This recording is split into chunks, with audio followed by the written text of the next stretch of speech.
Ahora sí, gracias por el recordatorio. Ahí está siendo grabada. Entonces, decíamos que habíamos trabajado con este esquema básico de división de los contratos por tiempo indeterminado y los contratos a plazo o a término. Los por tiempo indeterminados habíamos dicho que son de prestación continua, los que por defecto la ley prioriza, y los de prestación discontinua, que es la modalidad de temporada del artículo 96 siguiente. Ya dimos, y considero agotados, salvo que ustedes tengan alguna duda, los contratos a plazo o término, que son el contrato a plazo fijo y el eventual. Dimos las diferencias y dimos las similitudes en la clase pasada, donde trabajamos con distintos ejemplos y hablamos un poco de la suplencia, lo que había incorporado la ley de empleo 2403 en cuanto a la necesidad de que si es suplencia y es eventual, diga a quién estoy supliendo, etcétera, etcétera. Estos son ya temas dados. Si hubiera alguna duda de esos temas, me lo preguntan luego y evacuamos cualquier duda, pero no voy a volver a plazo o término porque lo considero agotado. Sí voy a detenerme nuevamente en la modalidad del contrato eventual. ¿Por qué? Porque solamente pudimos ver un poco las características del artículo 96 de la Ley de Contrato de Trabajo y la mecánica del artículo 98 de quién es el convoca, cómo debe convocar, qué pasa si no convoca, si me pongo a disposición, si no me pongo a disposición. Repasamos un poquito eso para volver a adentrarnos en el concepto. Para la ley contrato, la posibilidad de utilizar esta figura está vinculada con necesidades cíclicas o estacionales. Y por eso es que el artículo 96, que aquí estoy creo que compartiendo, dice, momento que lo vamos a poner en una visión que podamos verlo todos, habrá contrato de trabajo de temporada cuando la relación entre las partes, originadas por actividades propias del giro normal de la empresa o explotación, se cumplan en determinadas épocas del año solamente y esté sujeta a repetirse en cada ciclo en razón de la naturaleza de la actividad. ¿Qué ocurre? Este es el contrato de temporada típico, que cada vez queda menos. ¿Por qué? Porque estaría reducido a una actividad que solo se dé o se vaya a efectuar en una época del año, en determinados momentos del año. Trajimos a colación la fruticultura y dijimos que el empaque históricamente de la fruta era del 15 de enero al 30 de abril, pero muy rápidamente explicamos algo que por ahí para ustedes es muy obvio por la generación a que pertenecen, que es que la fruta se está trabajando ya todo el año. La pera y la manzana no solo se trabaja del 1 de enero al 30 de abril.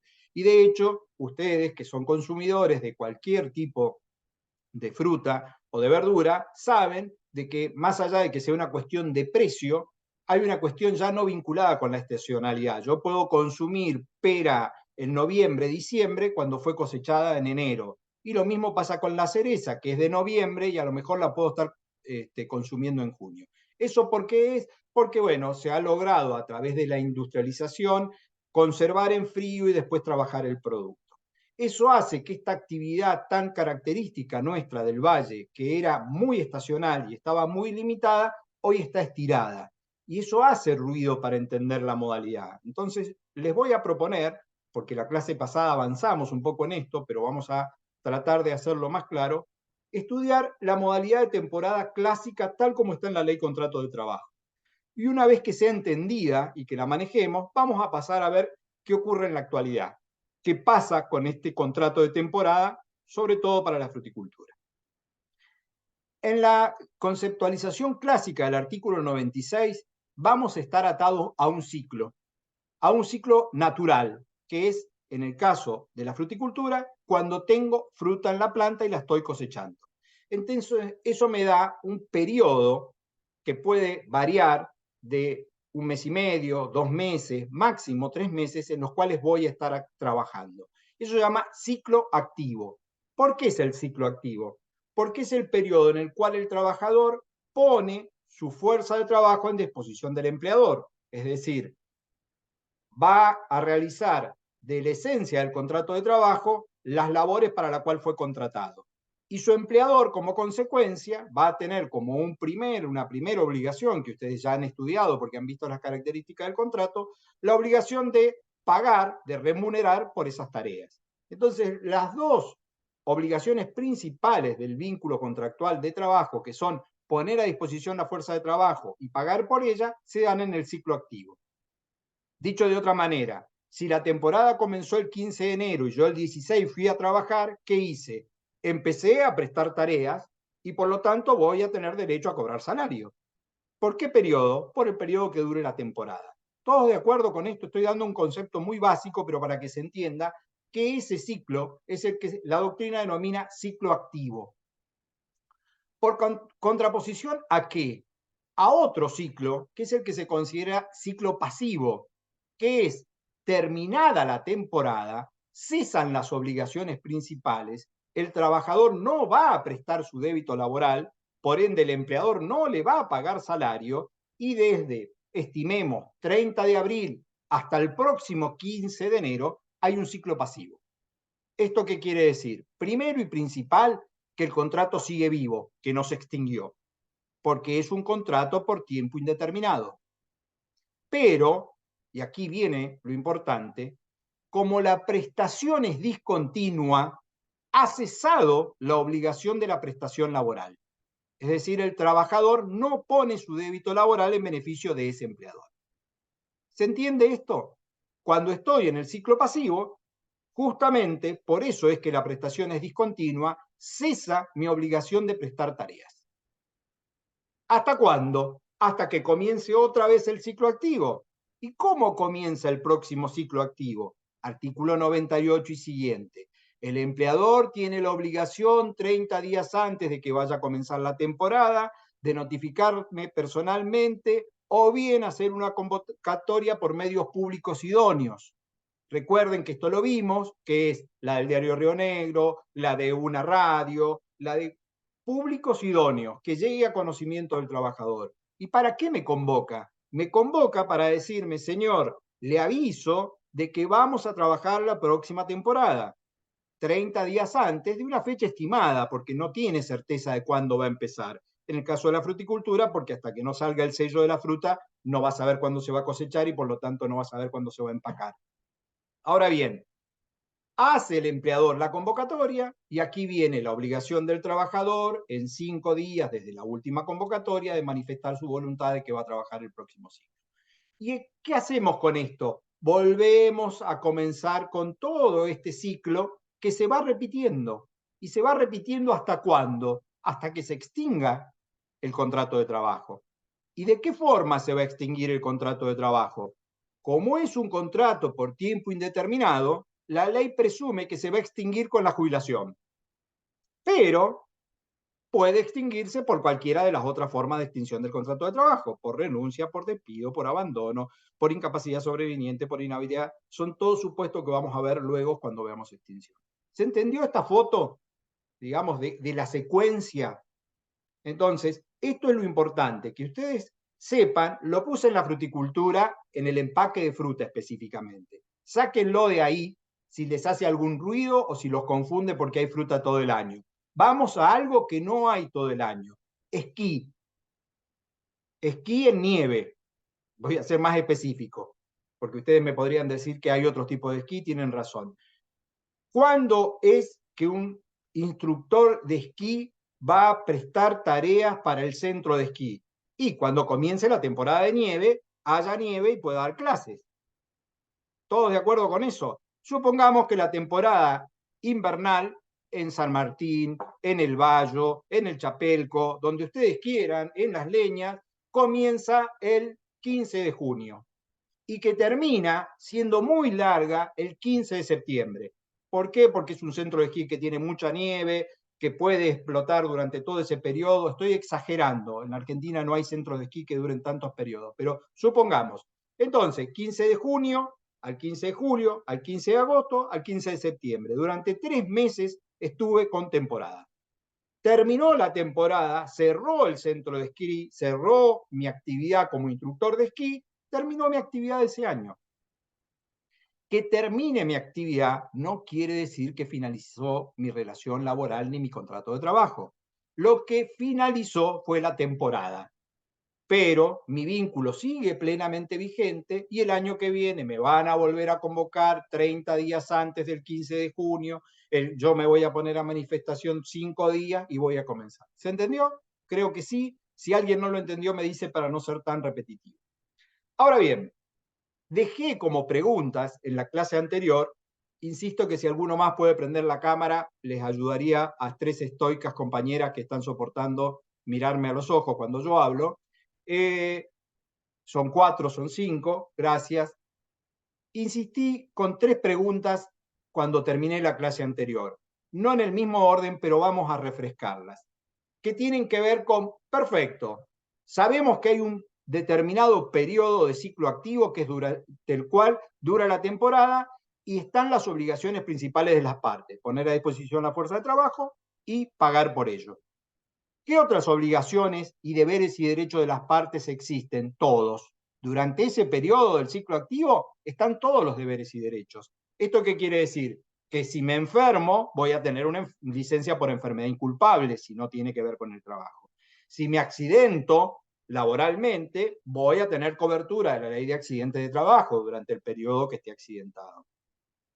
Si soy padre, voy a tener licencia por paternidad. Si soy madre, voy a tener licencia por maternidad. Si tiene un fallecimiento de cónyuge, voy a tener... ¿Se entiende? Todavía no hemos visto a lo mejor todos los deberes y derechos de las partes, pues no sé si eso lo alcanzaron a dar los otros profesores, pero entendamos que durante el ciclo activo se mantienen todos los deberes y derechos de las partes. Estas son las obligaciones y los derechos que ambas partes de esta relación contractual tienen. No solo tengo derecho a cobrar el sueldo, sino que tengo derecho a las licencias, tengo derecho a enfermarme, accidentarme, etc. Ahora bien, esto tiene algunas características que tenemos que analizar. Yo tiré el otro día como pregunta, ¿qué pasa si yo tengo una licencia por enfermedad o accidente inculpable que todavía tiene días cuando se termina la temporada? Lo pongo en un ejemplo. Primero, recuerden que lo dije la clase pasada y quizás es bueno recordarlo por si alguno no estuvo. Vamos a hablar conceptualmente en términos generales de lo que se denominan infortunios laborales, que son aquellos hechos que afectan a la salud psicofísica del trabajador y le impiden cumplir con su débito laboral. Va de vuelta, infortunios laborales, dicho de manera genérica, son esos hechos o patologías que afectan la salud psicofísica y me impiden poner a disposición el débito laboral. Ahora bien, los infortunios laborales tienen 2 subespecies. ¿Por qué? Porque si nada tiene que ver el trabajo en esa situación que afecta a mi salud psicofísica, estoy en presencia de una enfermedad o un accidente inculpable, así los denomina la ley, artículo 208 al 213 de la Ley Contrato de Trabajo. ¿Qué es una enfermedad o accidente de trabajo, chicos, para que no apelen a una definición ni a un concepto que todavía no hemos desarrollado porque no hemos llegado ahí? Es aquello que afecta a mi salud en lo cual el trabajo no tuvo nada que ver. Me agarré un resfrío, tuve apendicitis, me caí en la bañera de casa, me caí en el patio jugando al fútbol. No, nada que ver el trabajo, fue el trabajo totalmente ajeno. Pero eso que me ocurrió, ya sea una enfermedad gradual o un accidente, hecho súbito violento, afecta a mi salud y me impide ir a trabajar. Bueno, la ley, contrato de trabajo, a esas enfermedades y accidentes inculpables, tiene previsto un régimen de licencias pagas, que el otro día algo mencionamos. Si yo, vigente la temporada, tengo una enfermedad o accidente inculpable, tengo derecho a licencia paga. Esto no hay duda de esto, porque son de mis derechos a ejercer durante la temporada. Pero la pregunta que yo hice es, ¿qué pasa si yo, por ejemplo, tenía un certificado de 15 días y transcurridos 5 días que yo estoy con licencia, finaliza la temporada para todo el mundo? Estamos en el centro de esquí, es el 15 de septiembre, termina la temporada y le notifican a todos los empleados fin de temporada. Y yo tengo 10 días con certificado todavía en mi poder. ¿Debe el empleador pagarme esos 10 días o mi licencia se termina cuando se termina la temporada? ¿Se entendió la pregunta, el supuesto? ¿Sí? ¿Alguien me da una respuesta o solo me van a hacer así con la cabeza? Pueden prender los micrófonos y decirme qué Para opinan. mí tiene que pagarle hasta que se termine. Pero Para no sé. vos, ¿qué, Ariana? Te escuché muy bajo, perdón. Que para mí tiene que pagar hasta que se le termine la licencia. Bien. ¿Alguien que opine distinto?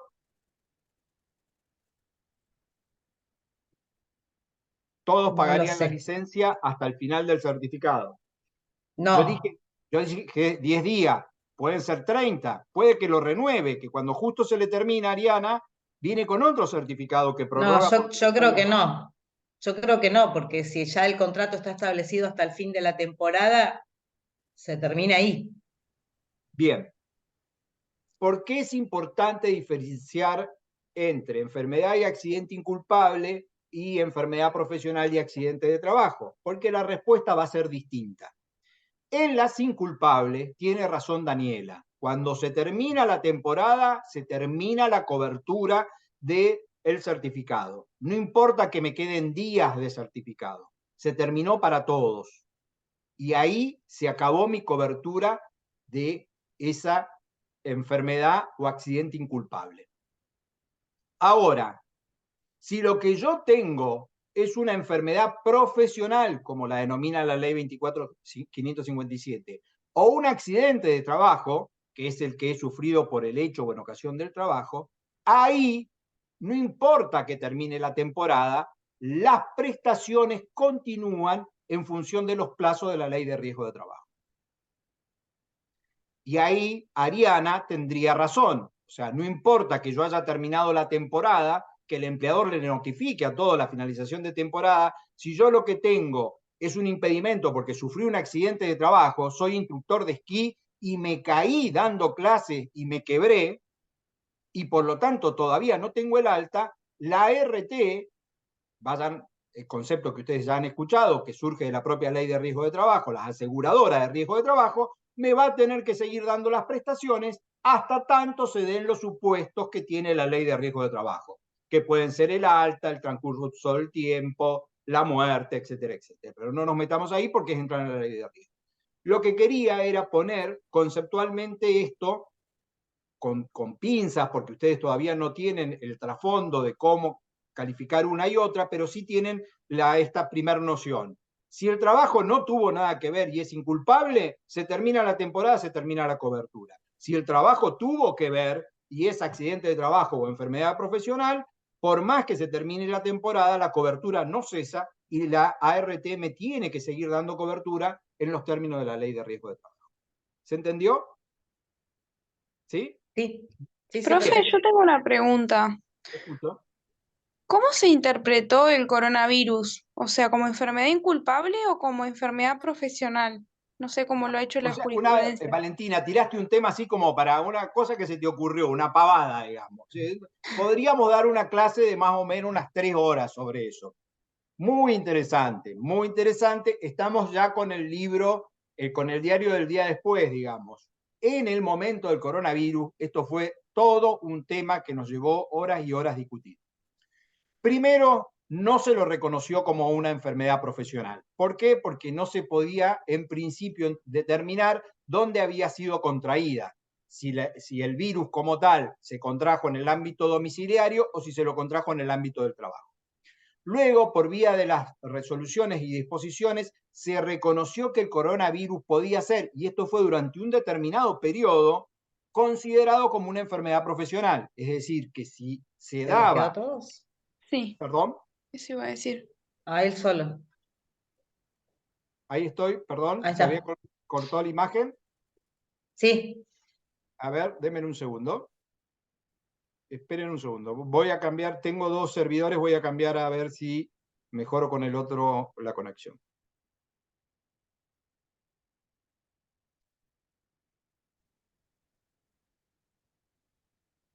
A ver ahí, sí, se escucha bien. perfecto. Cambié a otro proveedor, vamos a ver si este está mejor. Si se vuelve a cortar, volvemos al anterior.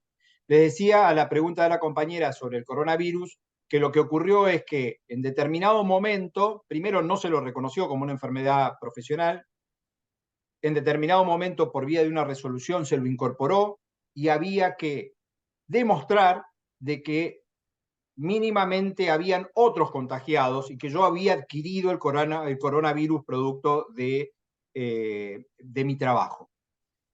Todavía en el momento hay juicios discutiendo lo que Valentina preguntó como algo que se le ocurrió a ella con buena creatividad. Todavía hay muchos juicios donde los empresarios dicen, esto no tiene que ver con el trabajo, no hay forma de que vos demuestres de que fue un compañero tuyo el que te contagió, y por lo tanto, si es un hecho ajeno, es un inculpable. Las ART dicen lo mismo, se tratan de sacar el lazo de encima, y hay tribunales que han dicho que si hubieran determinados indicios de que el contagio no fue de uno solo, sino que fue de un grupo, de una sección o de un sector, se dio en un momento determinado, etcétera, debe entenderse como una enfermedad profesional. Y ya hay ART que han tenido que pagar, porque aquí no es solo la cobertura, como yo recién decía, sino estamos hablando de las eventuales consecuencias. ¿Cuáles pueden ser las consecuencias? Lamentablemente todos sabemos que el coronavirus en algunos casos llegó a la consecuencia del fallecimiento. Entonces, no es lo mismo si el fallecimiento tiene como origen una enfermedad profesional, donde hay que indemnizarla en los términos de la ley de riesgo de trabajo, que si es un inculpable, donde no tiene otra indemnización que no sea la extinción del contrato. Quizás es muy específico y muy complejo a esta altura del cuatrimestre entenderlo. Si Valentina se lo agenda y me lo vuelve a preguntar, cuando veamos extinción vamos a ver un montón de cosas con más color, más ricas para entenderla. La pregunta es muy buena, pero hoy no tenemos tanta herramienta como para poder discriminar, porque, por ejemplo, no hemos visto ley de riesgo de trabajo. Pero para no dejar el tema colgado, te digo, vale, en algún momento fue considerado inculpable, después por resolución se lo incorporó como profesional, después dejó de ser profesional de nuevo, en la actualidad no es considerado el coronavirus una enfermedad profesional. Si hoy tuvieras un coronavirus se considera un inculpable. Si hoy lo tuvieras. Durante pandemia hubo un periodo, un lapso que duró casi un año y pico, donde sí era considerada profesional en la medida que vos incorporaras determinados indicios. Bien, bueno, quiero ajustar esto. Estamos hablando de un contrato de temporada que en el ciclo activo tiene o un accidente o enfermedad inculpable o un accidente o enfermedad profesional. Las soluciones son distintas. Si es inculpable, se termina la temporada, se termina la cobertura. Si es profesional o de trabajo, por más que se termine la temporada, sigue la cobertura de la ley de riesgo de trabajo. ¿Hasta ahí estamos? Planteemos otro escenario. No una enfermedad, sino vamos a una situación de embarazo. Y aquí también es necesario explicar algo del Instituto de la Maternidad, que todavía entiendo no han visto, para que sepan por qué es un tema muy particular. He comentado ya, porque tuvimos que ver un supuesto de caducidad y muy rápidamente he comentado que durante la maternidad en la República Argentina hay una licencia de un plazo de 90 días. ¿Se acuerdan? La trabajadora, mujer embarazada, que acredita su condición de tal, tiene una licencia 45 días antes y 45 días posteriores a la fecha probable de parto. Quédense solo con ese concepto, no empecemos si puede tomarse antes, después, porque eso es ver el instituto y todavía no lo vemos. Quiero que sepan que hay una licencia. Y también quiero que sepan que ese periodo de licencia de 90 días tiene una cobertura a través del sistema de seguridad social, del subsistema de asignaciones familiares. Esto es, esos 90 días los paga el sistema de seguridad social, no los paga el empleador, más allá de que si antes lo anticipaba y después lo compensaba, todo un sistema de cómo se financia, pero entiendan de que esa licencia paga de 90 días está a cargo del sistema de seguridad social, a través del subsistema de asignaciones familiares. ¿Sí? ¿Todos de acuerdo con eso? ¿Por qué es importante este dato? Porque en la modalidad de temporada, según cuándo se presente la situación de embarazo o de parto, puede o no haber cobertura. Y lo más grave de todo esto es de que no es un problema del empleador. El empleador en todos los casos le dice, mirá, que sí, está bárbaro, me alegro mucho que esté embarazada y que vayas a ser mamá. Ahora, los 90 días los tiene que pagar la ANSES a través del sistema de seguridad social del subsistema de asignaciones familiares. Ahora, hay una serie de resoluciones que no va del caso explicar ni tratar de entender de cuándo hay cobertura o no a la licencia por maternidad en la trabajadora mujer de temporada. Muy discutido, muy controvertido, y en la mayoría de los casos que el sistema de seguridad social no le ha querido dar la cobertura, las cámaras de trabajo se han encargado, en la mayoría de los supuestos, de darle razón a la trabajadora mujer. Y ustedes dirán, ¿pero por qué tanta vuelta? Y entiéndanlo de esta manera. Una cosa es que el tercer mes de embarazo se dé cuando está en pleno ciclo activo a que se dé cuando está en ciclo pasivo. Otra cosa es que el parto se dé cuando esté o se vaya a dar en ciclo activo o se vaya a dar todo en ciclo pasivo. Y otra que suele ocurrir es que se da la situación de embarazo en ciclo pasivo y el parto en ciclo pasivo, es decir, en el ciclo activo no se da nada. Toda esa calecita de situaciones fácticas es la que lleva a que el sistema de seguridad social a veces le reconozca la licencia por maternidad y a veces no. Por supuesto que esto es polémico y ustedes seguramente podrían opinar diciéndome, profe, pero estamos dejando desamparada a la trabajadora mujer embarazada y no le estamos dando la cobertura de los 3 meses porque justo le tocó en el ciclo pasivo.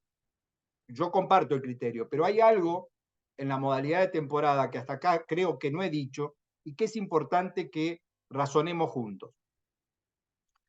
Esta modalidad lo que presume es que si bien hay un ciclo activo, fuera de ese ciclo activo, el trabajador está en libertad de acción de trabajar en otro lugar para otro empleador.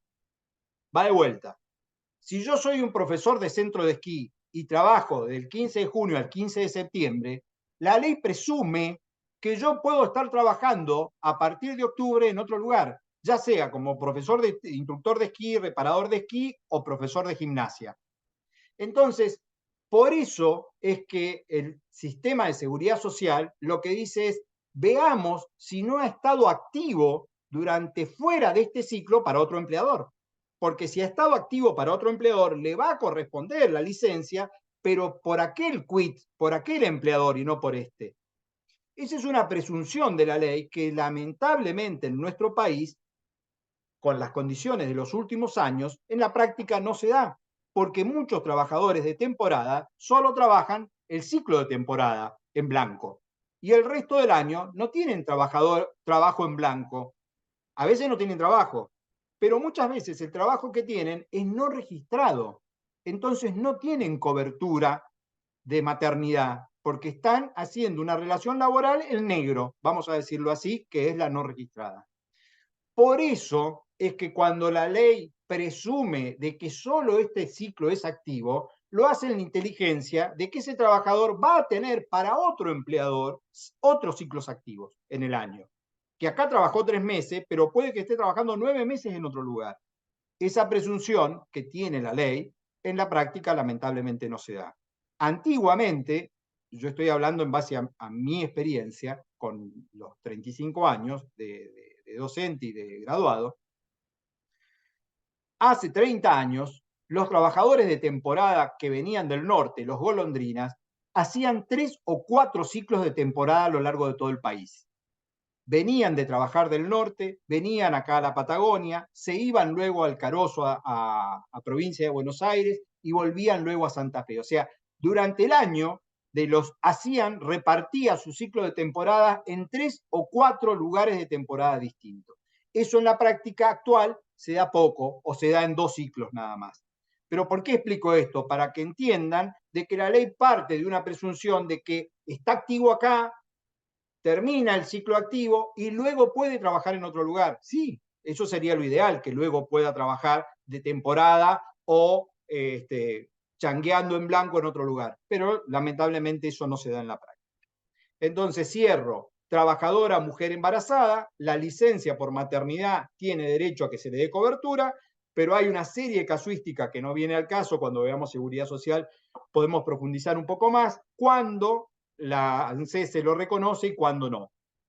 En la mayoría de los supuestos que sin sentido se lo han rechazado, las cámaras laborales le han hecho lugar y han obligado al sistema de seguridad social, subsistema de asignaciones familiares, que se le pague. Insisto que hoy cómo funciona el sistema, no es un problema del empleador. El empleador dice, yo no tengo inconveniente, pero no soy yo el que cubre esta licencia, sino que es la seguridad social la que la debe cubrir. ¿Hasta aquí estamos? ¿Dudas? ¿Preguntas? Bien. ¿Qué otras situaciones pueden ser atípicas? Vamos a ver específicamente una que está regulada en un articulito que no hemos mencionado, que hemos pasado de largo, que es el artículo 95. ¿Qué pasa si un trabajador es convocado 30 días antes, se pone a disposición, comienza a trabajar y vigente la temporada se extingue la relación laboral? ¿Va de vuelta? Si un trabajador cumple con todas las pautas de la ley, comienza el ciclo, comienza a trabajar, trabaja y cuando está trabajando, todavía vigente la temporada, lo despiden. ¿Se entendió el supuesto? Bien, aquí la ley, en principio, presume que hay un perjuicio. ¿Por qué un perjuicio? Porque su expectativa era la de trabajar el ciclo. Entonces, si a mí me convocan y empiezo a trabajar el 15 de enero y a fines de enero me despiden, yo me perdí febrero, marzo y abril, 3 meses de esa temporada que ya no los voy a trabajar ahí porque me despidieron y que difícilmente consiga trabajar en otro galpón de empaque, vamos a hablar porque ya llamaron a todos los embaladores. Entonces yo tengo la presunción de un perjuicio del ciclo que no lo pude trabajar. ¿Se entendió el supuesto? ¿Sí? ¿No? ¿Más o menos? Sí, sí, sí, sí. Bien. Entonces, frente a eso, lo que la ley dice es que si se extinguiera la relación laboral vigente la temporada, el empleador debe hacerse cargo, en principio, de los daños y perjuicios, que son lo que resta de la temporada. ¿Hasta ahí están? Pero ojo que esto no es tan lineal. ¿Por qué? Y lo vamos a mezclar con algún tema un poquito más complejo. Dice el artículo 95, en los contratos a plazo fijo, que no es este, el despido injustificado dispuesto antes del vencimiento del plazo dará derecho al trabajador, además de las indemnizaciones que correspondan por extinción del contrato en tales condiciones, a la de daños y perjuicios provenientes del derecho común, la que se fijará en función directa de los que justifique haber sufrido quien los alegue, o los que, a falta de demostración, fije el juez o el tribunal prudencialmente por la sola ruptura anticipada del contrato. Primer párrafo, me quedo ahí, presumo que Maggie se los dio, si no se los dio, se los recuerdo o se los doy. Estoy en un contrato a plazo fijo, donde tengo fijado el inicio y la finalización, y antes de que venza, en un contrato a 9 meses, en el mes 4 lo extingo. ¿Qué hay? Un perjuicio, porque yo tengo la expectativa, lo extingo sin causa, estoy hablando, sin motivo alguno, hay un perjuicio. La ley lo que dice es que el trabajador va a poder reclamar ese perjuicio. Ojo, no dice que el perjuicio son los 5 meses, dice que va a poder reclamar y que se le va a indemnizar el perjuicio que acredite haber sufrido. A ver si entienden esta diferencia. Una cosa es que la ley lo haya tasado y haya dicho el perjuicio son los meses restantes, y otra cosa es que la ley lo haya dejado abierto al perjuicio que se acredite. ¿Por qué? Porque puede que el perjuicio sea mayor o puede que no haya perjuicio. ¿Va de vuelta? Tengo 4 caras, así que no sé si me están entendiendo o no. Las 4 caras están muy atentas. Sí, sí, sí, sí. Vamos al perjuicio mayor. Supongamos que yo soy un gerente de una multinacional. Hoy vamos a poner el petróleo que está vaca muerta, full power en nuestra zona, y estoy con una relación laboral en Buenos Aires. Viene una petrolera y me dice, mira, venite a trabajar con nosotros por 11 meses. Por esta suma, che, colegio de los pibes, no te preocupes. Traes los chicos, colegio privado, casa, no te preocupes. Te damos casa, alquiler durante los 11 meses. ¿Y qué hago con mis cosas? Las dejás en Buenos Aires, Baulera paga, te las dejamos instaladas. Che, pero y me queda la familia, parte de la no importa, viajes en avión, 2 viajes por mes en avión. ¿Se entiende? Todo eso me dan. Y al cuarto mes me dicen, se extinguió el contrato. Me está causando un perjuicio. No importa, te pagamos los meses que faltan. No es solo los meses que faltan. ¿Qué hago con los pibes en el colegio? ¿Qué hago con la mudanza de vuelta a Buenos Aires? ¿Qué hago con esto? ¿Qué hago? Esos son perjuicios. Si yo los puedo acreditar, tengo derecho a que se me indemnicen porque hubo una ruptura ante tempus. Yo tenía en mi proyección de vida un plazo que vos me habías garantizado porque me contrataste a plazo fijo. Y ahora, sin ningún motivo, lo extinguís. ¿Se entendió? Ahora bien, Sí. ¿puedo reclamar todo eso? Sí, mientras lo pruebe, me lo van a indemnizar. Porque fíjense cómo dice, a los daños y perjuicios provenientes del derecho común. Esto es, vaya al Código Civil y Comercial. No solo invoque, sino que pruebe, daño que haya probado, va a ser indemnizado. Pero, así como dije que el daño puede ser mucho mayor a los meses que faltan, puede que no haya daño.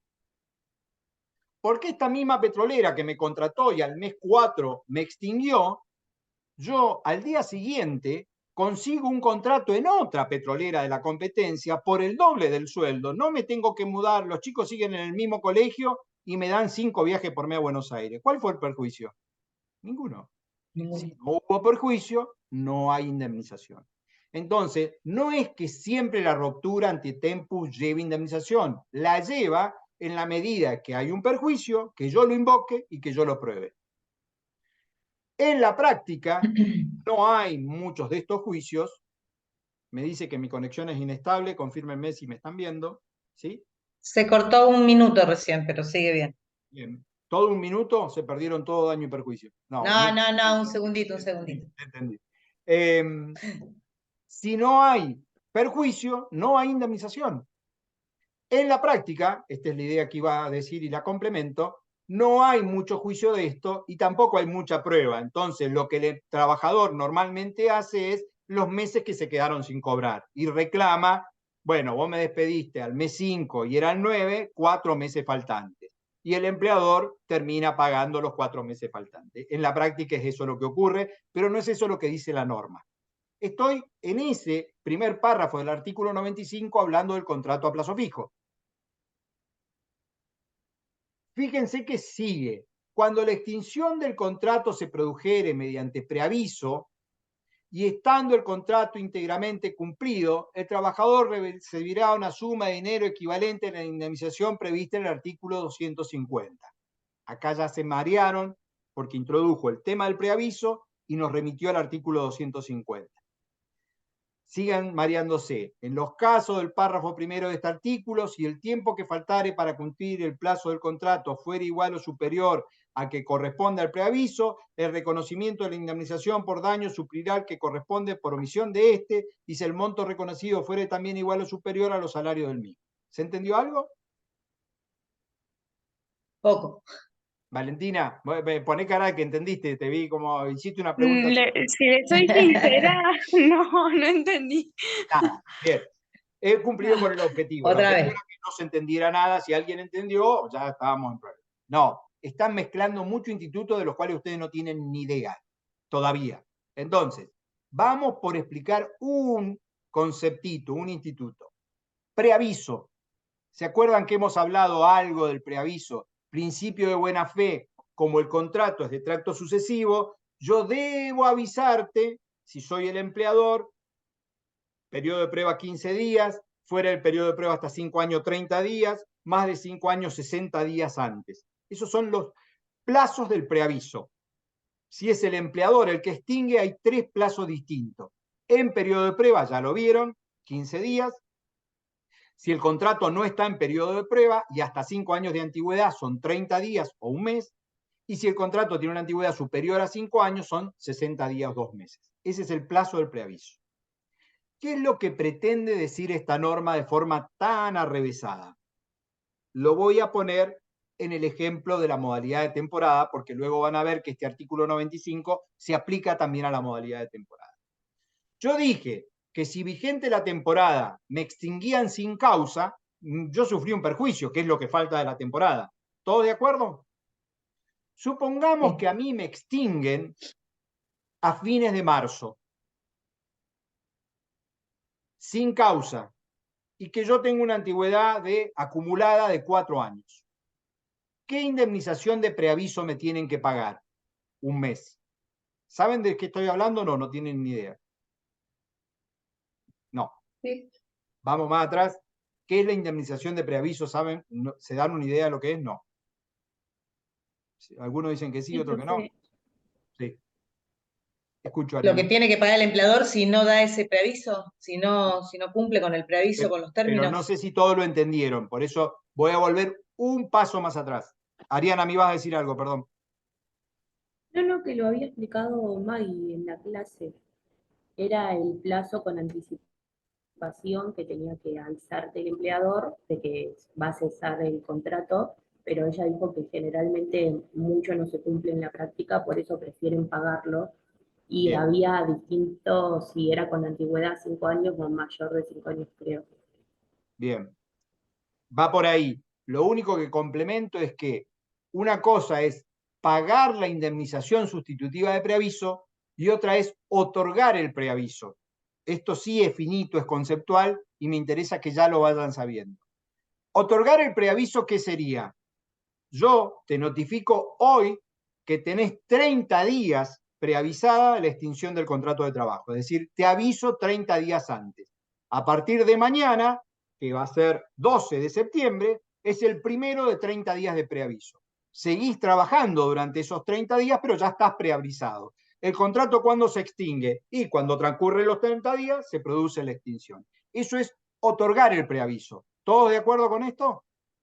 Ahora, lo que les dijo Maggie, que es tal cual, el empleador no otorga normalmente el preaviso por distintos factores. Un factor muy común es que se puede suspender ese plazo si el trabajador se enferma, se accidenta, etc. Entonces, para no correr ese riesgo de que el plazo de preaviso se suspenda, extingue sin preavisar. ¿Qué es extinguir sin preavisar? Comunicar hoy, extingo la relación laboral a partir del día de la fecha.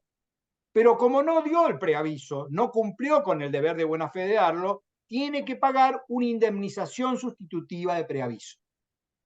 ¿Todos de acuerdo? Es lo que Ariana recién dijo. Sí. Y falta un concepto más. No, profe. Sí, Entonces Paola. sería que le tendría que pagar de los 30 días del preaviso. Exacto, Inclusive eso se llama si indemnización sustitutiva de preaviso, que como acá eran de 30 días, son 30 días. Ah, está bien. Pero falta una vuelta de tuerca más. Dije que cuando el preaviso se otorga, te aviso que en 30 días se extingue el vínculo, se comienza a computar a partir del día siguiente de la notificación. Ese fue el ejemplo que di, que si yo lo notifico hoy 11, comienza a correr los 30 días a partir de mañana 12. Me dijeron que estábamos todos de acuerdo, seguimos todos de acuerdo. Pero si yo no te doy el preaviso, sino que te extingo hoy, la ley dice que desde hoy que extinguí hasta fin de mes, el empleador debe pagar esos días bajo otro rubro, que se llama integración del mes de despido, más 30 días de indemnización sustitutiva de preaviso. ¿Va de vuelta? Sí. Me despidió hoy, no me avisó, me despidió incumpliendo con la obligación de preavisar. Me tiene que pagar 30 días de indemnización sustitutiva de preaviso, todo de acuerdo. Pero no son los 30 días siguientes a partir de mañana, sino que son los 30 días del mes siguiente, a partir del 1 de octubre al 30 de octubre. Esa es la indemnización sustitutiva de preaviso. Y de acá a fin de mes también me los tiene que pagar. Es una sanción al empleador que incumple el deber de buena fe de preavisar. ¿Y cómo me lo tienen que pagar? Bajo un rubro que se llama integración del mes de despido. Por lo tanto, este trabajador que fue despedido hoy, 11 de septiembre, va a cobrar del 12 al 30 de septiembre como integración, más un mes de indemnización sustitutiva de preaviso. Valentina, ¿se entendió? Más allá del bostezo que te estás durmiendo. No, se despertó. Bien. No, sí. Entendí, Sí. ahora entendí. No, se entendió. Bien. ¿Por qué todo este bolonqui del preaviso que tiene que ver con la extinción? Porque si no, no van a entender esto que está dentro de la modalidad de temporada. Volvamos a la modalidad de temporada. Tenemos un trabajador que está trabajando en la temporada y al 30 de marzo le extinguen el vínculo sin causa. No lo han preavisado, pero él lo extinguen el 30 de marzo. Dije que tiene menos de 5 años de antigüedad. Entonces, ¿qué le corresponde de indemnización sustitutiva de preaviso? 30 días. ¿Todos de acuerdo con eso? Ahora, Sí. ¿tiene derecho a reclamar daños y perjuicios porque le faltó un mes? Lo que la ley dice es que ahí se subsume y se compensa la indemnización sustitutiva de preaviso con el daño y perjuicio. Porque en definitiva, yo le estoy pagando esos 30 días bajo el rubro indemnización sustitutiva de preaviso. No podría reclamar daño y perjuicio porque concurren, son 30 días. Sí podría reclamar si fuera mayor, si yo lo hubiese despedido el 30 de enero y fuera febrero, marzo y abril, solo un mes tendría compensado con la indemnización sustitutiva de preaviso y los otros 2 sí los podría haber reclamado daño y perjuicio. Eso es lo que pretende decir el último párrafo que acabamos de leer del artículo 95. ¿Se entendió? Profe, Escucho. a mí no me quedó claro cuando explicó que supongamos digamos, si te avisan que, digamos, a partir de mañana ya te quedas sin trabajo, para hacerlo así más simple. Entonces, después tenés que 2 meses más, que te tienen que pagar más un mes más. Eso es lo que no entendí. No. La diferencia está entre otorgar el preaviso o no otorgarlo. Si yo te otorgo el preaviso, es decir, te aviso, vigente la relación laboral, de que en 30 días se va a extinguir, esos 30 días comienzan a computarse a partir de mañana. Yo te notifico hoy que te preaviso por 30 días, mañana es tu primero de 30 días. Pero si yo no te otorgo el preaviso y te despido hoy sin causa, la indemnización sustitutiva de preaviso que se va a computar e indemnizar y pagar es desde el 1 de octubre al 30 de octubre. Y los días que restan de septiembre, porque la notificación no ha sido el último día de septiembre, sino que ha sido el día 11, esos días también los paga el empleador bajo otro rubro que se llama integración del mes de despido. Este trabajador que no le avisaron tiene derecho a cobrar la integración del mes de despido como una sanción, más la indemnización sustitutiva de preaviso de 30 días. Eso es lo que expliqué. Sí, ahora Esto me quedó claro. Sí, nos sí, vemos genial. obligados a que mínimamente lo vean. Sí, después subo toda la clase a FADE. Para que entiendan cómo va a operar el daño y perjuicio en un trabajador de temporada. ¿Por qué? Porque si el perjuicio son 30 días y le van a pagar la indemnización sustitutiva de preaviso, se compensan una cosa con la otra. Eso es lo que explica el último párrafo del artículo 95. Bien. Fíjense en el artículo 96, ¿por qué yo dije que se le aplica a la temporada el daño y perjuicio? Habrá contrato de trabajo de temporada cuando la relación entre las partes, el 97. El despido sin causa del trabajador pendiente los plazos previstos o previsibles del ciclo temporal en los que estuviere prestando servicio, dará lugar al pago de los resarcimientos establecidos en el artículo 95, primer párrafo de esta ley. Es decir, que remite en la temporada al daño del artículo 95 que recién vimos para el plazo fijo. Bien. ¿Alguna duda de lo que dice la ley contrato sobre modalidad de temporada? ¿No? No, profe. Para cerrarlo, quiero en 10 minutos porque quiero entrar con remuneración. Quiero que mínimamente vean en pantalla y por supuesto que lean ustedes en sus casas algo que hice referencia en la clase anterior, que es el convenio colectivo de trabajo 1/76. Este convenio colectivo es un convenio regional que solo aplica a las provincias de Río Negro y Neuquén para los trabajadores de empaque de fruta fresca. Voy a repetirlo lentamente y me voy a ocupar de ir diseccionando lo que dije. Primero, dije que es un convenio colectivo. Ustedes ya mínimamente tienen la noción de que el convenio colectivo es ese contrato, ese acuerdo celebrado entre sujetos colectivos. ¿Quiénes son?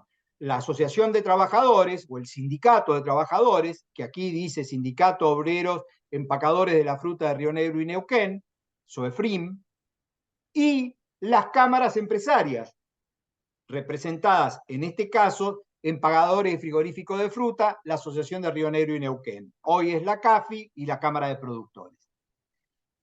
Ahora bien, no solo dije que era un convenio colectivo, sino que dije que es regional. Esto es muy importante, porque no es un convenio de alcance nacional, solo rige a quienes se dediquen a hacer empaque de fruta fresca en Río Negro y Neuquén. No alcanza a Chubut, Santa Cruz, ni tampoco a Mendoza. Digo Mendoza porque Mendoza sí tiene perimanzana en cantidad y se rigen por otro convenio colectivo. ¿Por qué es tan significativo este convenio colectivo? En la clase pasada yo introduje algunos temas y ahora los vamos en 2 líneas a sintetizar. Primero, porque es específico para la actividad, entonces define las categorías, la forma en que se va a ejecutar la tarea y sobre todo genera una división en un concepto que no está dividido en la ley contrato, que es temporada y postemporada. Algo van a recordar de la clase pasada que les dije. ¿Por qué? Porque este convenio colectivo presume de que hay un ciclo activo denominado temporada, que es durante el cual se está trabajando la fruta recién cosechada o fruta en caliente. Pero que cuando termina ese ciclo, pueden haber tareas posteriores, también con las mismas características, pero la denomina postemporada.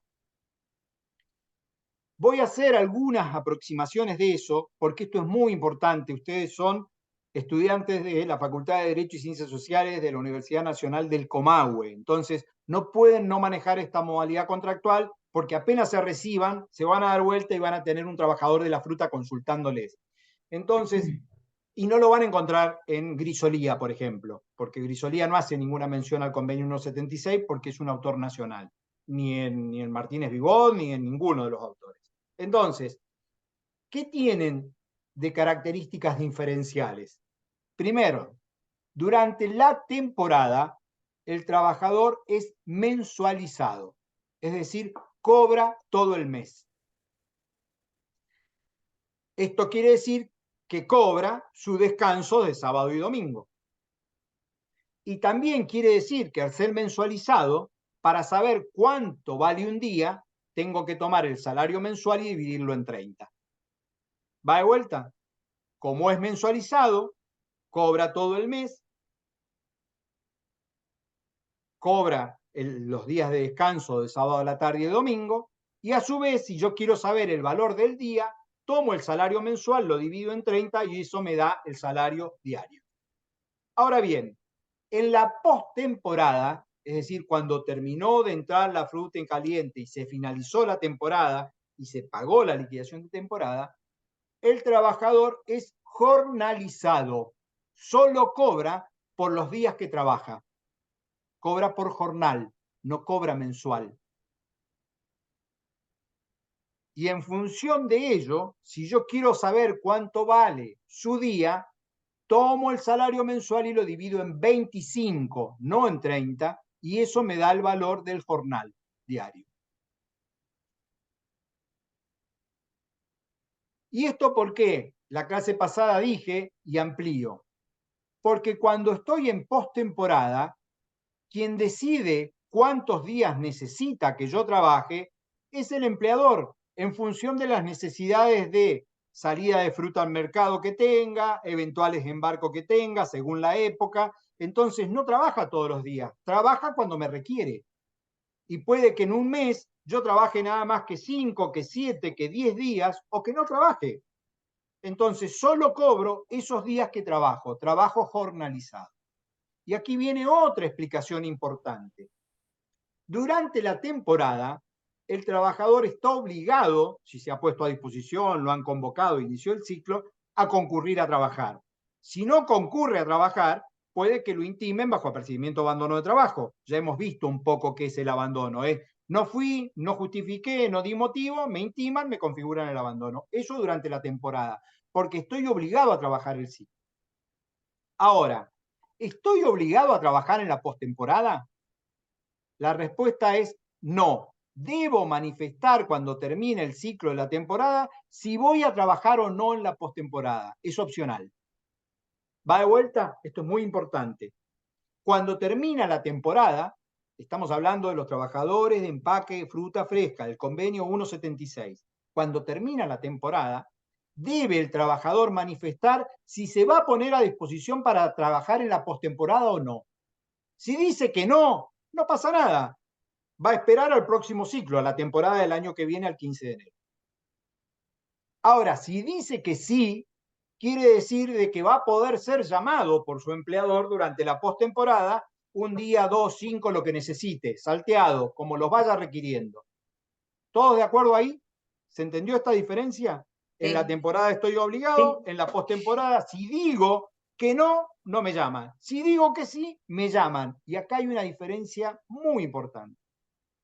Si he dicho que sí y no voy, y no tengo motivos para ir, no me pueden configurar el abandono de trabajo, porque el convenio colectivo dice que en ese caso lo que el empleador tiene que hacer es prescindir de volver a llamarlo en la postemporada. Le va a tomar como que es una manifestación de que no quiere trabajar ya lo que queda de la postemporada y pasa a la temporada siguiente. ¿Entienden la diferencia? Ojo que es muy importante, ¿eh? Esto quiere decir que un trabajador de postemporada, en función de lo que dice el convenio colectivo, no puede ser extinguido el vínculo por abandono de trabajo. Porque el hecho de no presentarse no presume el abandono. Lo que presume es que no va a seguir trabajando en la postemporada.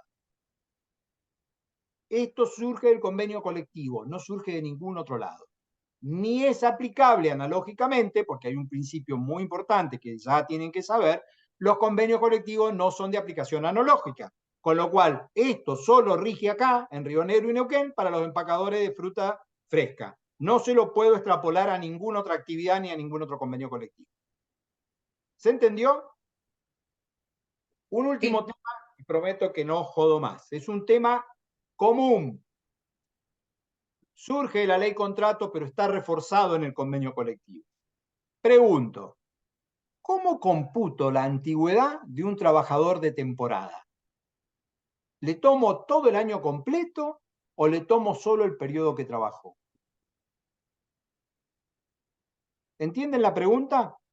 Ariana, con total claridad jurídica, pone cara de ni idea. No me insista porque no sé ni lo que... Pero fue muy expresiva. La pregunta se entiende, la respuesta no, ni idea. Ya, Daniela dice, usted ha sido muy claro en preguntar, nosotros en responder no sabemos para dónde vamos. No, se puede volver a repetir. Supongo que solo por los ciclos activos es lo toma con que trabaja. Bien, para hacer la cara que pusiste, supusiste bien, Ariana. Está bien, jugá a tu instinto, entonces. Cuando tengas sin problema jurídico, apelá a tu intuición que vas bien. Vamos de vuelta con la pregunta. Vamos a hacerla para que se entienda dentro del marco. Un trabajador permanente de prestación continua, este que por defecto la ley dice que es celebrado el contrato. ¿Cómo se computa su antigüedad? Y desde que inició hasta que se vaya, o hasta que le extingan el contrato. ¿Por qué? Porque es permanente y continuo. Entonces, si empezó el 1 de enero del año 2021 y terminó el 31 de diciembre del año 2023, trabajó todo el 21, todo el 22 y todo el 23. ¿Qué tiene? 3 años de antigüedad. Ahí no tenemos duda. ¿Por qué? Porque es un permanente continuo. Ahora, no estamos en un permanente continuo, estamos en un permanente de prestación discontinua. Y estaba en un trabajador de la fruta que trabajó en el año 21 3 meses, en el año 22 2 meses y en el año 23 3 meses. ¿Qué antigüedad tiene? ¿3 años o la sumatoria de los meses en que efectivamente trabajó? Tiene la sumatoria de los meses porque la antigüedad se computa por tiempo efectivo de trabajo. La antigüedad se computa por tiempo efectivo de trabajo. ¿Y eso de dónde surge? No los voy a mezclar en el convenio colectivo, sino que los voy a llevar a un articulito de la ley contrato de trabajo, muy útil, al que nos vamos a remitir muchas veces y cuando vayamos a extinción también. Denme un segundo.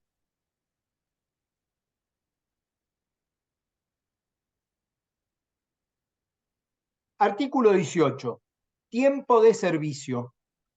Cuando se concedan derechos al trabajador en función de su antigüedad, se considerará tiempo de servicio el efectivamente trabajado desde el comienzo de la vinculación, el que corresponda a los sucesivos contratos a plazo que hubiere celebrado las partes y el tiempo de servicio anterior, cuando el trabajador, cesado en el trabajo por cualquier causa, reingresare a las órdenes del mismo empleador. Este artículo lo vamos a ver mucho después cuando veamos extinción, y ya les adelanto el porqué. Porque hay un gran tema que es qué pasa si alguien estuvo trabajando hace años para mí, para este empleador, para esta quit, se fue y luego vuelve. ¿El tiempo ese anterior se borra, desaparece? No, ese tiempo se acumula al nuevo tiempo. Se suma el tiempo efectivamente trabajado antes, en el medio nada, porque no estuvo, se fue del país, trabajó para otro, y ahora se suma el nuevo. Pero se suman. Después vamos a ver cómo se indemnizan, etcétera. Pero lo que hay que tener en claro es que se suman. Ese es el concepto de tiempo efectivo de trabajo. En la modalidad de temporada, como la prestación es discontinua, lo que se suman son los periodos de temporada efectivamente trabajados. Cuando alguien dice, tengo 7 años trabajando en la fruta, lo que realmente dice es, tengo 7 temporadas trabajando en la fruta.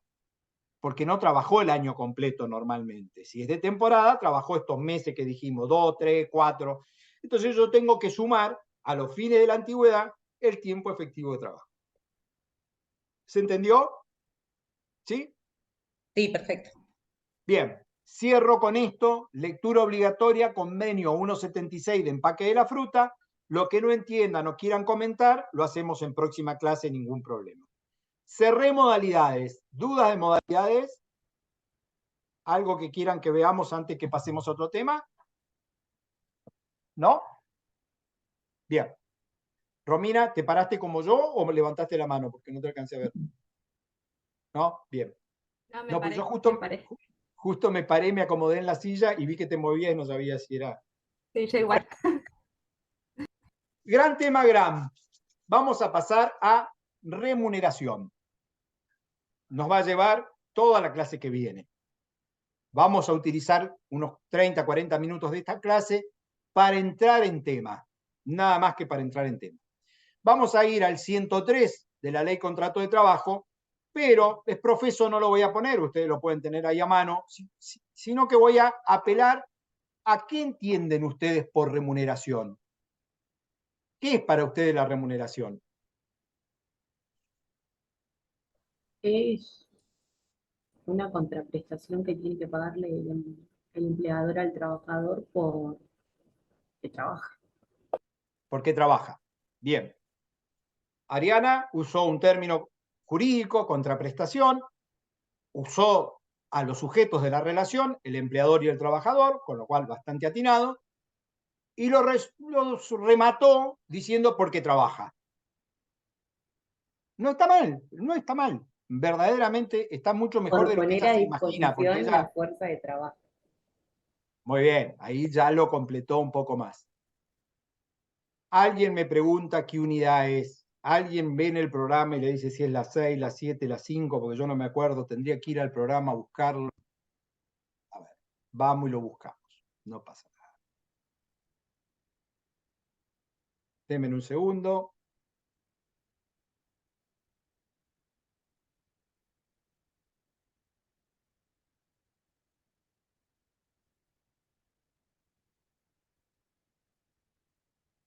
Unidad 5. Para quien tenía la duda qué unidad es, unidad 5.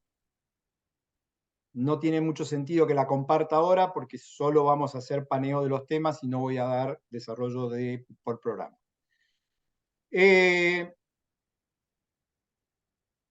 Me perdí. Ya está. Ariana dijo, dio las características y después lo pulió, no se sintió cómoda con decir por qué trabaja y dijo por poner a disposición la fuerza de trabajo. Pero, no está tan errada cuando dice por qué trabaja, porque en realidad el artículo 103 tiene una primer aproximación a qué se entiende por remuneración, que está muy vinculada con lo que dijo Ariana. Fíjense cómo dice el artículo 103. Dice, a los fines de esta ley se entiende por remuneración la contraprestación que debe percibir el trabajador como consecuencia del contrato de trabajo. Que es muy parecido a porque trabaja, que dijo Ariana. Es decir, que una consecuencia trascendente y directa de la existencia del contrato de trabajo es la obligación remuneratoria, es pagar una remuneración. Porque el otro concepto que ella amplió cuando modificó lo que estaba diciendo, también lo da el 103, que es por poner a disposición la fuerza de trabajo. Pero si nos ciñéramos a esa segunda aproximación que dio Ariana, ¿qué pasaría, por ejemplo, con las licencias por enfermedad inculpable? Porque Perdón, cuando yo profesor, estoy... ¿puedes subir un poquito más la pantalla? Gracias. Pero. Espere. ¿Sabe qué pasa? Sí. Que yo los tengo a ustedes arriba, entonces yo no estaba viendo toda la pantalla, sino que estaba viendo, espere, que vamos a achicar acá, le vamos a sacar Ahí está. achicamos todo. No, le saqué el salto de página, digamos, para que no nos quedara... Entonces, volvemos. Acá estamos, 103. ¿Ahí lo vemos bien, Daniela? Sí, perfecto. Bien. Gracias. A los fines de esta ley se entiende por remuneración la contraprestación que debe percibir el trabajador como consecuencia del contrato de trabajo. Punto. Dicha remuneración no podrá ser inferior al salario mínimo vital y móvil, luego explicamos. El empleador debe al trabajador la remuneración aunque éste no preste servicios, por la mera circunstancia de haber puesto su fuerza de trabajo a disposición de aquel. Verán que Ariana estuvo muy atinada, porque lo primero que le salió es que tenía que cobrar porque hay un contrato de trabajo. Y es lo que dice la ley. El derecho a la remuneración surge en función de la existencia del contrato de trabajo. Porque si lo atáramos a la segunda parte y dijéramos que la remuneración surge en función de la puesta a disposición de la fuerza de trabajo, habrían situaciones en las cuales el trabajador no tendría derecho a cobrar. Por ejemplo, si está enfermo. Y para la ley, aún en ese supuesto, como es una licencia paga, da derecho a remuneración. Por eso es que el concepto más categórico es el primer párrafo de la ley. La remuneración surge como una consecuencia directa del contrato de trabajo. Ariana se lució, nos dio la definición, no nos complicó nada, nos la hizo clarita, después la perfeccionó con el segundo párrafo. Y esto tiene que ver con otra cosa, con los sistemas que hay a nivel mundial, de poder distinguir si el derecho al salario nace cuando yo efectivamente ejecuto la tarea o si nace antes cuando yo pongo a disposición mi fuerza laboral, ejecute o no la tarea. Explico para que se entienda. Sigamos con el galpón de empaque. Si yo ingreso al galpón de empaque, iba a decir ficho, no hay más fichadores, pongo el dedo, porque ya tengo el lector, o me hace el lector de iris y ya saben que soy yo, e ingresé. Me pongo al lado de la máquina y cuando voy a comenzar la tarea, la máquina se rompe. No puedo ejecutar la tarea. Para algún sistema, todavía no habría derecho a salario, porque en definitiva no estoy ejecutando el opus para el que fui contratado. Para nuestro sistema, basta con que yo puse a disposición la fuerza laboral. Si no se puede valer de ella el empleador por un problema que es de él, lo mismo tengo derecho a salario. ¿Se entiende esto? Si la máquina se rompió y yo estoy adentro y ya quise comenzar mi jornada y el empleador me dice, bueno, mirá, la máquina está rota, andá y venite mañana, no te preocupes, que bueno, la voy a arreglar. Sí, perfecto. Ahora el día me lo va a tener que pagar. ¿Por qué? Porque yo ya puse a disposición la fuerza de trabajo. No hay ni siquiera una suspensión comunicada. Vamos a ver que hay supuestos de suspensión de ciertos efectos del contrato de trabajo.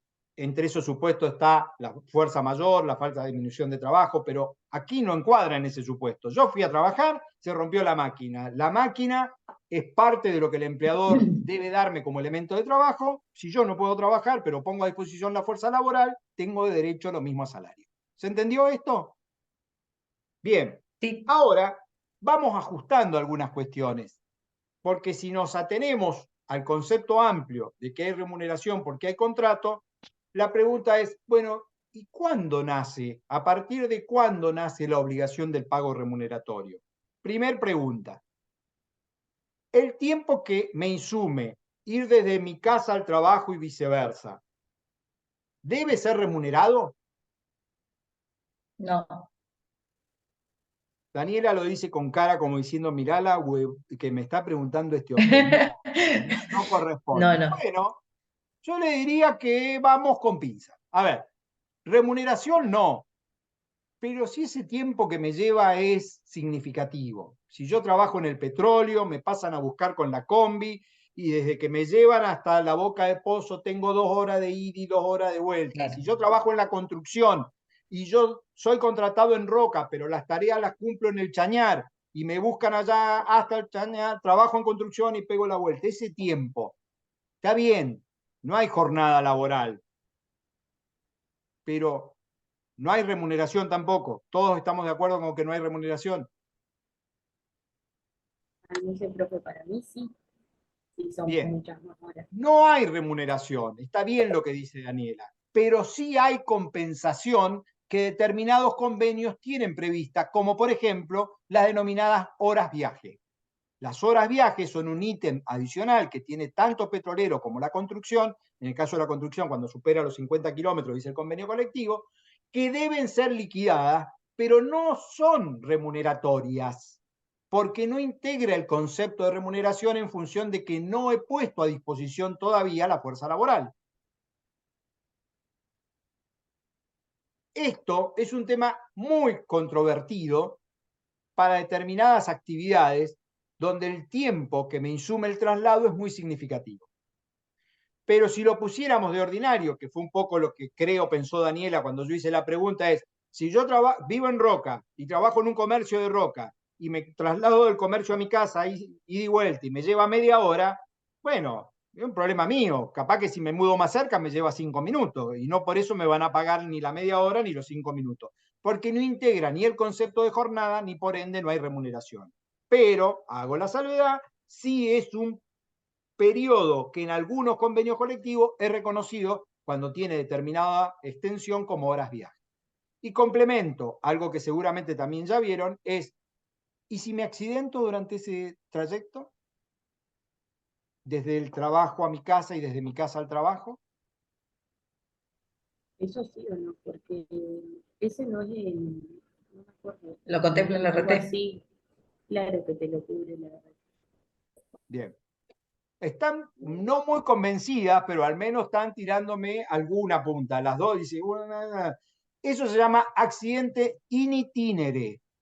In itinere.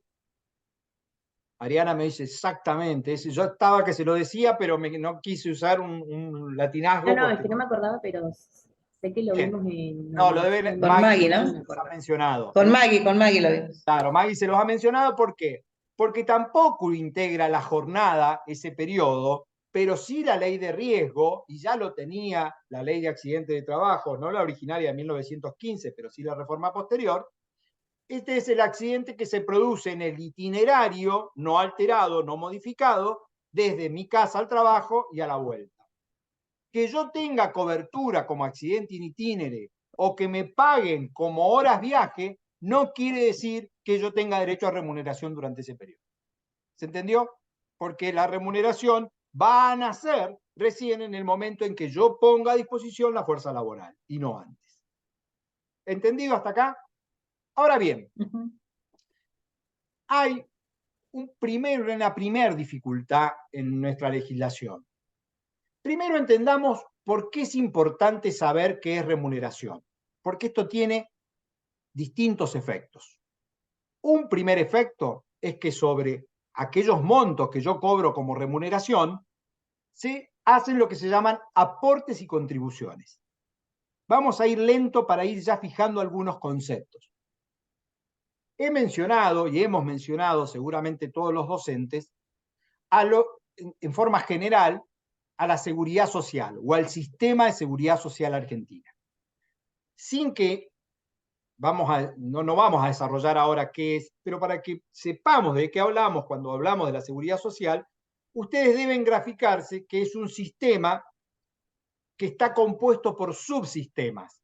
Asignaciones familiares es un sistema, obras sociales es un subsistema, jubilaciones y pensiones es un subsistema, seguro de desempleo, ¿por qué? Porque esta es la forma en que determinadas contingencias que podemos sufrir van a ser cubiertas o amparadas económicamente por la seguridad social. Entonces, vejez, yo llego a determinada edad y cumplo con determinados requisitos, voy a hacerme acreedor a una jubilación. Fallece algún ser directo, voy a tener una pensión por fallecimiento. Esto es estoy diciendo obviedades, pero para que todos refresquemos que eso es la seguridad social con todos sus subsistemas. ¿Cómo se financia en nuestro país la seguridad social? Si alguno fuera muy político, y creo que no lo hay o se ha quedado callado, me diría porque el Estado la financia. ¿Por qué? Porque mayoritariamente en nuestro país el Estado tiene que asistir a la seguridad social poniendo fondos de las arcas públicas, de rentas generales. Pero, y aquí vendría la respuesta también política, en realidad la mayoría de los sistemas tienen una financiación a través de lo que se llama aportes y contribuciones. Esto es, tanto el trabajador financia su obra social, su jubilación, su mutual, como el empleador contribuye a la financiación de su jubilación, su obra social y su mutual. ¿Qué quiero decir con esto? Que hay una manera, no estamos dando detalles, pero hay una manera en que el sistema de seguridad social se va financiando económicamente a través de, estos sí son dos términos técnicos, aportes y contribuciones. El trabajador pone de su sueldo y el empleador pone un extra por arriba del sueldo en lo que se llama el costo laboral o las cargas sociales, ustedes habrán escuchado hablar de eso. Ahora, ¿por qué quiero que entiendan cómo se financia el sistema? Porque de la remuneración del trabajador se aplican los porcentajes para los aportes y contribuciones. Es decir, según lo que yo gane de mi remuneración, es que se liquida el 3, el 6, el 11% para la obra social, para la jubilación, etcétera, etcétera. Entonces yo debo saber cuáles son mis sumas remunerativas, porque en función de esa suma remunerativa es que se va a liquidar los aportes y contribuciones para financiar el sistema de seguridad social. Primer ítem por el cual es importante saber si todo lo que cobro es remuneración o no. Segundo ítem o rubro. Hemos hablado y hemos mencionado varias veces que en el sistema laboral argentino el empleador puede despedir sin causa, que no necesita motivo ni invocar motivo, pero que tiene una consecuencia, que la consecuencia es que tiene que pagar una indemnización. Y hemos dicho ya en clases anteriores que esa indemnización está tarifada en base a las pautas del artículo 245 de la Ley de Contrato de Trabajo. Ahora bien, sin explicar el 245, sepan que la fórmula para el cálculo de la indemnización por antigüedad lo que toma es la mejor remuneración mensual normal y habitual. Quédense con la primera parte. Mejor remuneración. Entonces, volvemos. Necesito saber si todo lo que estoy cobrando es remunerativo, es remuneración, porque esa va a ser la base de cálculo que con otros componentes voy a poder liquidar mi indemnización por despido sin causa. ¿De acuerdo? Segundo ítem entonces. Tercero, para el cual es importante. Mis vacaciones se liquidan tomando mi remuneración mensual, se la divide por 25 y se multiplica por la cantidad de días de vacaciones que yo tengo. ¿Pero qué divido por 25? ¿Todo lo que cobré? No. Mi remuneración dividido 25 se multiplica por los días que me tocan de vacaciones y eso es lo que voy a cobrar de vacaciones. Cuarto,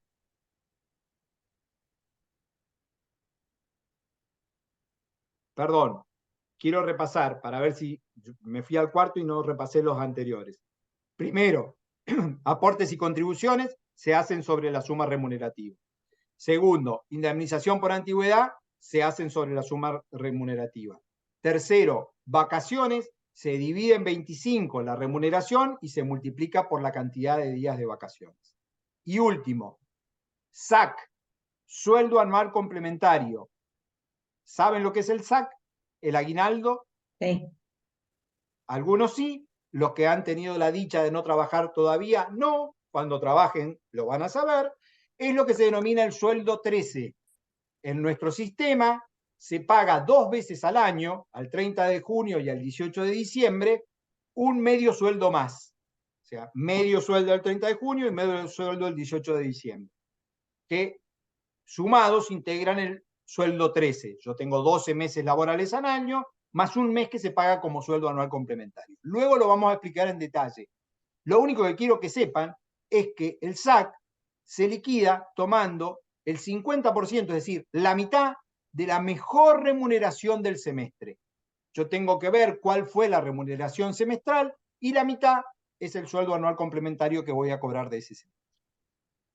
¿Por qué hice toda esta explicación metiéndome en institutos que todavía no han visto? Para que sepan que poder saber si lo que cobro es remuneratorio o no es determinante, porque sirve a estos fines. Ahora, yo no tendría por qué explicar esto si todo lo que cobramos es remuneratorio. Lo estoy explicando porque lamentablemente mucho de lo que un recibo de sueldo a veces refleja son sumas no remunerativas. Y acá empieza toda la polémica. ¿Se entiende lo que dije? Que quiero dejar esto aclarado. ¿Por qué es importante saber si lo que cobro es remuneración? Ya está aclarado. Y la aclaración tiene que ver que no todo lo que cobro necesariamente es remunerativo. Primer X que quiero despejar. En mi recibo de sueldo puede que vengan liquidadas las asignaciones familiares. ¿Qué son las asignaciones familiares? Son prestaciones del sistema de seguridad social dentro del subsistema de asignaciones familiares por nacimiento de hijo, por escolaridad, etcétera, etcétera, que si viniesen, la mayoría tienen pago directo, pero quiero lo mismo hacer la explicación, que si viniesen en el recibo, esas sumas no son remunerativas. ¿Por qué? Porque no integran la remuneración, son prestaciones de seguridad social, que las paga el subsistema de asignaciones familiares. Por lo tanto, eso nunca lo voy a tomar a la base de cálculo ni de los aportes y contribuciones, ni del 245, ni del aguinaldo, ni de las vacaciones, porque las asignaciones familiares, por naturaleza y por definición, no son remuneración, son prestaciones de la seguridad social. Primer X despejada. Esa es la única X fácil, es la única X que entendemos todo. Pero después aparecen otras X, que es la primera ya regulada en el artículo siguiente, el artículo 103 bis. Como verán, es un artículo agregado, y este artículo es lo que se denominan beneficios sociales. Los beneficios sociales, por definición del primer párrafo, son prestaciones de naturaleza de la seguridad social, insisto, son prestaciones de naturaleza jurídica de la seguridad social, pero que paga voluntariamente el empleador y que no pueden ser sustituidas en principio en dinero. Las puede dar el empleador o las puede dar a través de un tercero. Y ahora cuando vean los incisos, creo que van a entender un poco más de qué se trata y les voy a contar la historia de cómo nacieron. El primer inciso es el que dio origen a estas prestaciones y se llama los servicios de comedor de la empresa. Vamos a detenernos un segundo ahí para tratar de entender qué es este 103 bis con los beneficios sociales. Supongamos que yo soy una industria cerámica grande, que tengo turnos rotativos en función de los hornos, que no los voy a pagar, entonces mi personal rota cada 8 horas. ¿Todos de acuerdo con eso? Tengo 3 turnos de 8 horas y decido, no porque me obligue la ley, sino decido yo como empresa poner un sistema de comedor de empresa. Y pongo un comedor para facilitar que los turnos que llegan y los que se van tengan una comida o 2 comidas y eventualmente un refrigerio intermedio. ¿Puedo hacerlo? Por supuesto que puedo hacerlo. Estoy trabajando sobre el supuesto que no estoy obligado por ley ni por convenio colectivo. Lo decido hacer yo. La pregunta que todos tenemos que hacernos es, ese servicio que di de comedor de empresa, ese alimento que le di al trabajador durante todo el mes, ¿integra el concepto de remuneración o no? ¿Entienden a dónde voy? ¿Por qué pregunto si integra el concepto de remuneración? Porque obviamente tiene una incidencia económica. No es lo mismo que ese trabajador tenga que comer en su casa que pueda comer en la empresa. No es lo mismo que haga 20 comidas al mes o 30 comidas al mes en la empresa que las tenga que hacer en su casa. O sea, yo podría perfectamente decir, cada comida vale 2.000 pesos, 30 comidas son 60.000 pesos y ponerle un valor. Estoy hablando de valores ridículos.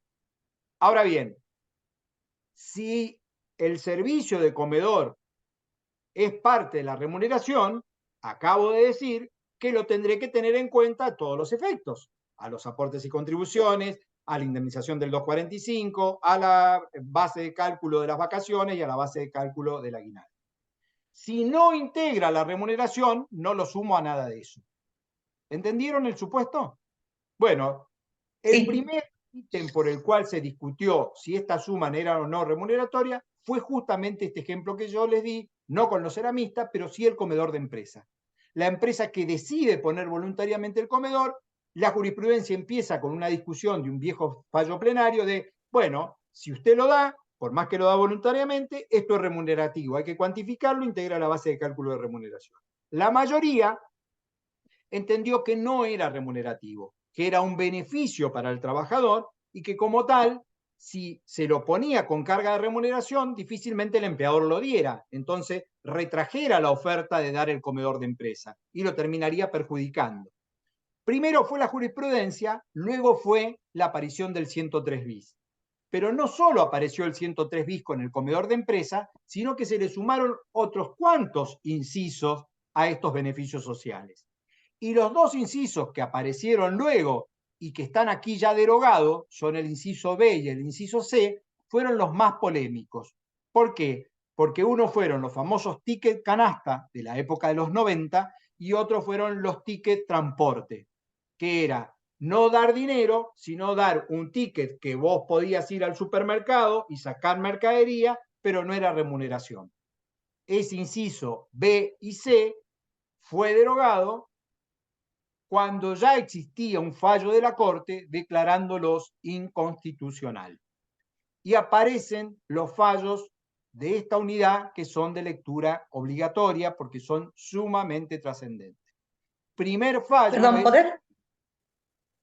¿Podés repetir el inciso B que se me cortó? El inciso B, entre el B y el C está ticket canasta.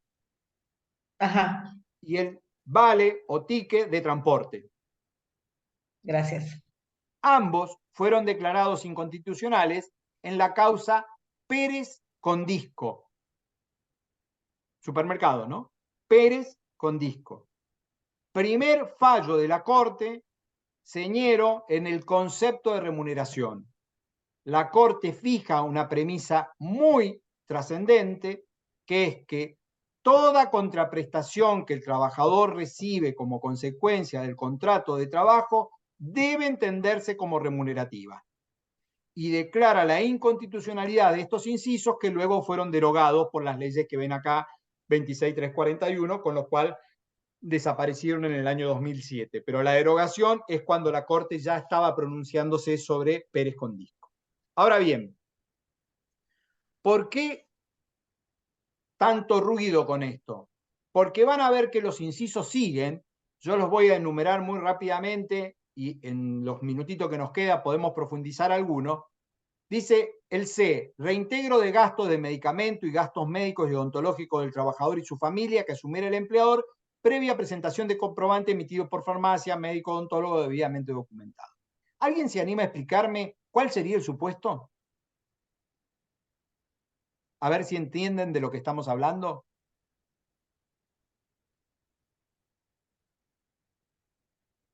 Ariana, tiraste una re bien recién. A ver, Romina, Daniela, nada más. Nada, me parece que si el trabajador tiene algún, lo que pasa es que no sé si tiene que ver con alguna enfermedad que tenga relación con el trabajo o una enfermedad inculpable. Si va al Tiene que ser, médico o tiene... en principio, tomo lo que dice Daniela y vamos despejando. Estamos hablando de un inculpable, porque si es una profesional o del trabajo, la RT le tiene que cubrir todas las prestaciones en Bien, dinero y en especie. Entonces estamos hablando de un bien. inculpable. Pero lo primero que les puede pasar a Eh, ustedes es decir, che, pero tiene obra social, porque está trabajando en relación de dependencia, aporta a la obra social. No, no estamos hablando de la cobertura de obra social, estamos hablando de un gasto de medicamento que si ustedes tienen obra que- social sabrán que no se cubre al 100%, a la obra social le cubre un porcentaje. Bueno, yo tengo que pagar un extra. Si vengo con un comprobante y el empleador voluntariamente quiere reintegrármelo, eso se denomina un beneficio social y no es remuneratorio. En el recibo dirá beneficio social 103 bis, inciso D, reintegro de gasto de farmacia, y es perfectamente válido. Que en la práctica no se dé mucho no quiere decir que no exista, o sea, existe la posibilidad de que este reintegro como tal, la ley lo entienda como un beneficio adicional para algo que el empleador no está obligado, pero que si lo hiciera, no integra la base de cálculo remuneratoria. Es un beneficio extra que se lo puede dar tanto al trabajador como al grupo familiar. Era para ver si sabían, si entendían la mecánica. Estamos hablando de algo por fuera que yo voluntariamente puedo otorgar. Prestación de ropa de trabajo cuando no sea obligatoria, reintegro documentado comprobante de gasto de guardería, ahora después vamos a ver cómo ha quedado este inciso con la modificación, la reglamentación de la ley de contrato, útiles escolares, guardapolvo, otorgamiento pago documentado de cursos o seminarios. Este inciso H, por ejemplo, hace años que algunas empresas lo vienen usando mucho. Yo quiero capacitar a mi personal y quiero pagarles voluntariamente los cursos de capacitación. En algunos casos, y esto tampoco es ciencia ficción, ni siquiera son... Perdón, se cortó otra vez la transmisión. un poquito. A ver ahí. Ya terminamos. Estoy con un viento acá que no me vuela la biblioteca de casualidad. ¿Me toman ahí o no? Sí. Yo estoy congelado en mi imagen, pero si ustedes me toman, No, no, decía, la voz se escucha. perfecto. Lo que decía es, esperen que voy a detener si puedo video.